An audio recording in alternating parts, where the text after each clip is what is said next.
Hello, my friends, and welcome back. Thank you very much for being with me again today. I think we are in the latest phase of the war in Ukraine, and that's where all the indicators are pointing to. And the indicators are the Americans. There are the indicators, not the Ukrainians. The situation on the front, that's an indicator, because that prompted the United States to decide for the Ukrainians that time's up, that's it, it's time to pick up the pieces and go from here. The problem is, I don't think the Russians will at least the negotiations will start. But I don't think the Russians will agree with the outcome of the negotiations, because I'm almost certain that the negotiations will not meet the 4 points that the special operation was started to begin with, right? And that was securing Crimea, defending and securing the east part of Ukraine where the Russians live, make sure that they demilitarize Ukraine, which is not going to happen. Ukraine is not going to join NATO, and Ukraine will not have any nuclear weapons. Denazification goes without saying, all right, because there are no Nazis there. So these were the points. Now Russia did what? Got Crimea, got whatever got from that part of Ukraine, right? Denazification, no. Demilitarization, no. Denatoification, no.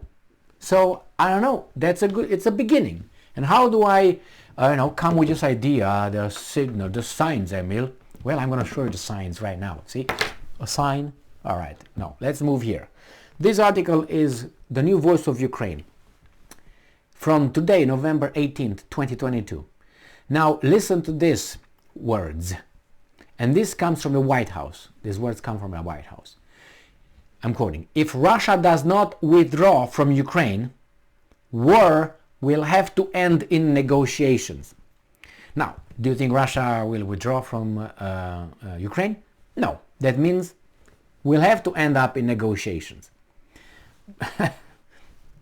They know they will not push the Russians further than that.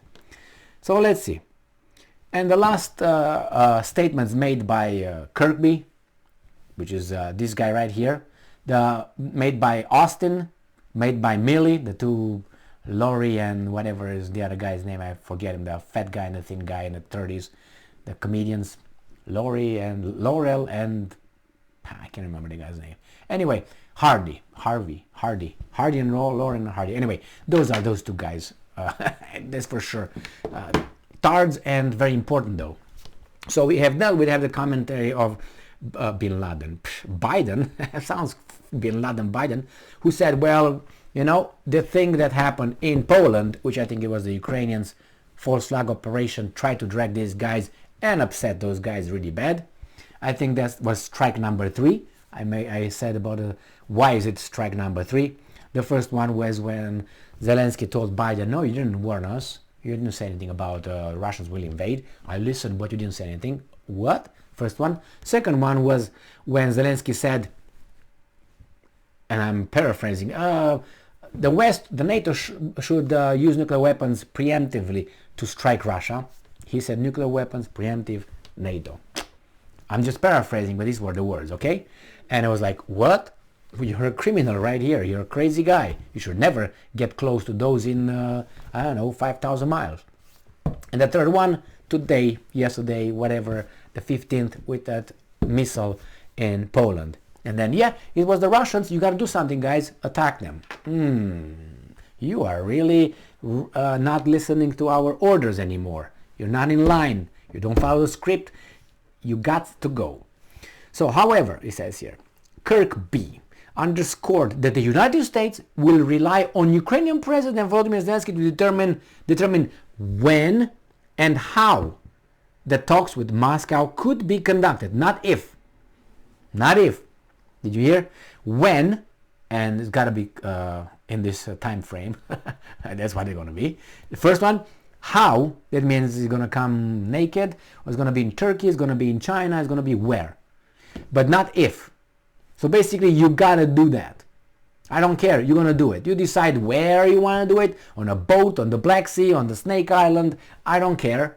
That's the first thing. Second, I know when. I don't know when, but time's up. You got maybe a month, I would give him. So, not if. That's already determined for you. This war, I'm quoting, this war could end today if Mr. Putin did the right thing. Again, the right thing. He did the right thing. So, can be stopped right now. For his perspective, he did the right thing 100%. Oh, not that. What do you mean? Can you detail that for me, please? What do you mean by right thing? Like go and have sex with a dog or something? Or with a female dog called a bitch? What do you mean? You see, these things, do the right thing. What's the right thing? Like kill himself and let you rape his country? That's not gonna happen, my boy. Go back to your little rock that you crawled on from, and go back over there, crawl back. And I'm quoting, obviously, he has shown no proclivity to pull his troops out. You got that right, you idiot. My bad, gentlemen. So we also all agree that a diplomatic negotiated settlement is the next best thing to Putin just pulling his troops out. Well, he's not going to do that. Did you hear that? So what are they going to do? Negotiate. On November 10th, the New York Times reported that Chairman of U.S. Joint Chiefs of Staff General Mark Milley, Lauren and Hardy, whatever his name is, said that Ukraine has, quote-unquote, achieved roughly as much as they could expect before winter sets in. That means we're not gonna, even if we send you more, that's it. We're not eager to give you more. That's the end of the line. Suggesting Kiev should now seek talks with Moscow and I'm quoting, to lock in their gains at the negotiating table. I told you. If you remember, and if you don't, I will remind you gladly, that because I'm proud of myself right now. Okay? Not proud, it was obvious. Wait, first, this doesn't mean that the war ends today. It doesn't mean that it ends if they, or when they start negotiating. Okay, it doesn't mean that. But when the Europeans and Americans started imposing the first sanctions on Russia, and I'm talking about energy sanctions on Russian energy, and then they started having crises. Oh, we're going to pay more, it's going to do this, we can't do this, we can't do that. I said, these guys, Europeans, will put pressure on the Americans, probably when the winter comes. And I said October, November, something like that. I said in fall, winter, before the winter sets in, to negotiate, because these guys here will be very restless because the beer runs short, no football on the TV anymore, games, and well, we're gonna pay more for all these things, plus inflation and other stuff. So they will start crying. It didn't happen in America yet, but it happened in Europe, in Germany, daily, and in other countries over there. So I said there will be a pressure. That's how far they are willing to go, and it seems like this is the end of it. Now the front stabilized. Let's put it this way: is no more in and out. The guys went across the Dnieper River. They got everything they said, or maybe not.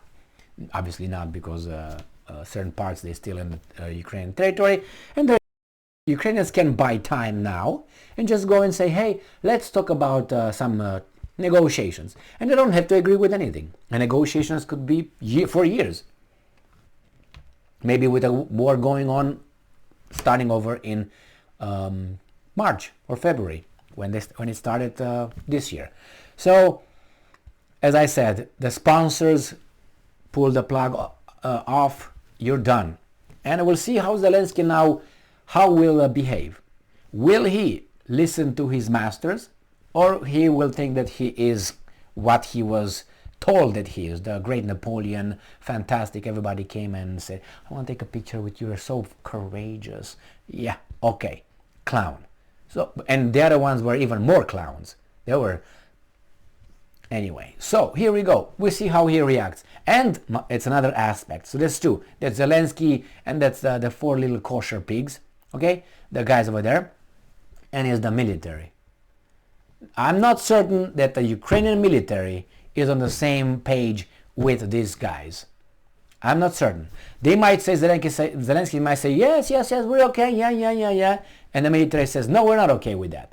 What are you going to do about it? And the Americans say, well, we're going to take care of you, we're not going to give you weapons. Okay. And then it's going to break in two, the whole thing.